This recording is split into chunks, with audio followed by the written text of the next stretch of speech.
Guys, we have another unboxing video for today. Ito na guys, nakalagay naman sa kanya fragile. Meron siyang label. Tapos yun na, fragile.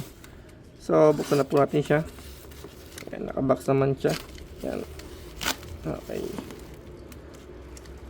So guys, yung link nitong items is nasa description na lang po. Pwede na lang po i-check siya para at least meron kayong idea.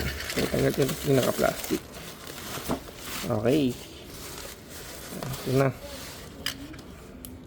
Check natin dito. Tapos meron pa siyang bubble wrap po ito, no? Nice. Okay guys, yun. So, meron po tayo ditong synthetic manual transmission and translock gear lube, no? 70W90 po siya, no? So, made in ito ano pala guys, formulated, blended and packed in USA. I'm sorry. So, meron pa siya ditong takipin, no?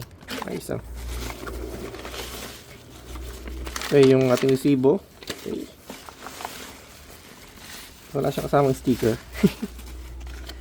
And guys, so Amosoil po siya, no? Less mess, less waste.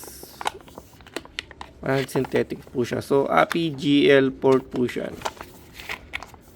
Ayan, Amosoil. Ayan. Ganun lang siya kung paano gamitin. So guys, yung link po nasa description na lang para if ever man gusto niyo itong items is direct na po kayo makakabili. Thank you for watching po.